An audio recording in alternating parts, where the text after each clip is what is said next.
Nigeria's foreign policy is anchored on projecting and protecting the wholesome rights of its citizens abroad. But more importantly, Nigeria has for decades promoted the economic, political and social-cultural interests of Africa. This is based on the belief that a peaceful, united and integrated Africa will drive prosperity and egalitarianism across the continent. Hence, Nigeria's diplomatic teams have been tasked with improving relations with other African countries with the goal of building long-lasting economic and political ties. One such country is Burundi, a landlocked country in the Great Rift Valley at the junction between the African Great Lakes region and East Africa. Nigeria's ambassador to Burundi is His Excellency Ambassador Elijah Onyeagba, a seasoned diplomat, economist, banker and politician. He speaks on how he has opened up this landlocked country to the Nigerian space. I was appointed an ambassador to Burundi about 2 years ago, 2 years and maybe 2 months now.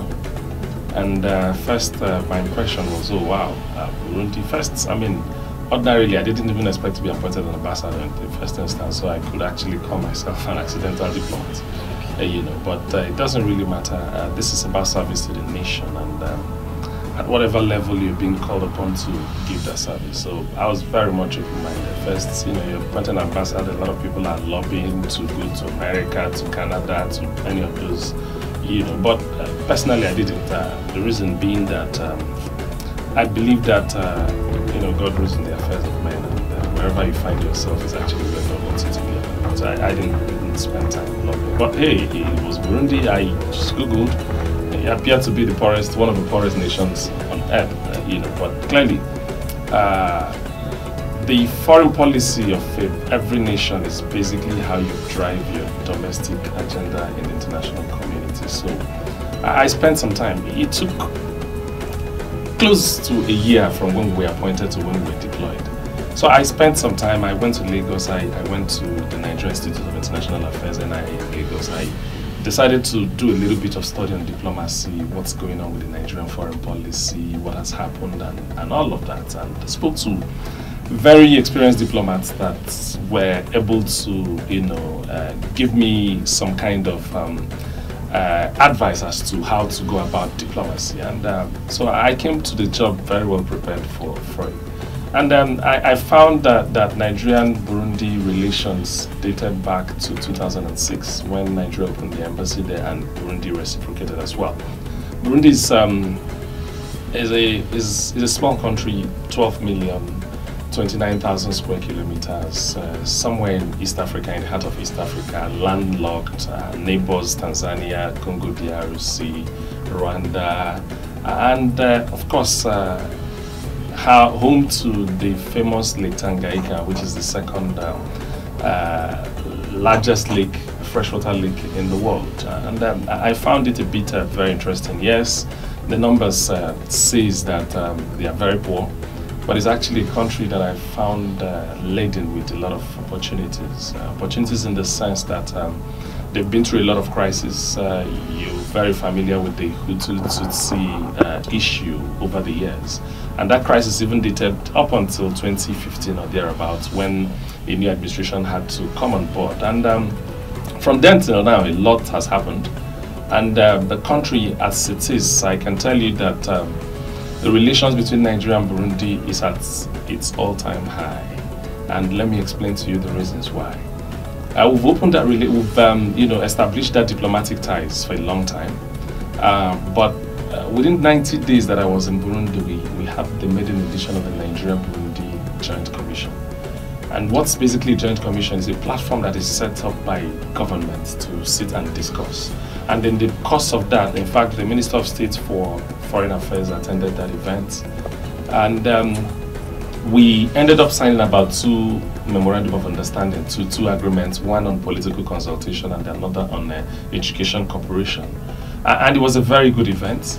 And by the time we left that event, it was good that the countries were beginning to know each other. And in the last 2 years or so that I've also been there, we have also established the Nigerian-Burundi business summits. We had one last year where we brought the private sector's people across, across all sectors, from finance to infrastructure to real estate to fashion and design to education, to just come and sit in a room and discuss. We've also established the Nigeria-Burundi Business Council as well, basically becoming a platform for the private sector to find expression, across both countries. And as it is now, I've also gotten Burundi government to allow Nigerians visit Burundi with visa on arrival. So if you want to go to Burundi now, you don't need to go to their embassy. Just buy your tickets. All airlines knows that you can get visa on arrival as a Nigerian coming into Burundi. I've also gotten a few Nigerians to come into Burundi to invest in the tourism industry. A Nigerian owns a hotel right now in Burundi.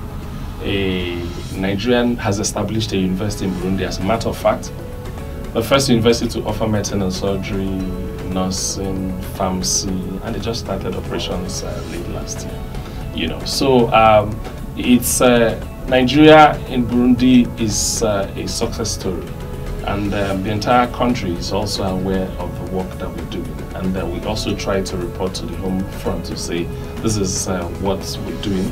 And interestingly, Burundi is one of the countries where there is no Nigerian prison. So maybe you can ask, is it that there are not too many Nigerians there? Yes, there are not too many Nigerians, but they are still there because there's a lot of Nigerian churches. One of our greatest exports to the world, about 5 or 6, 7 Nigerian churches have got members and pastors and all of that in Burundi. But clearly, Burundi is strategic for Nigeria because it's in the heart of East Africa.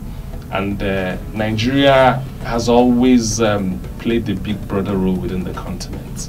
And from diplomatic standpoint, it's always important for Nigeria to maintain that big brother attitude, assist the countries.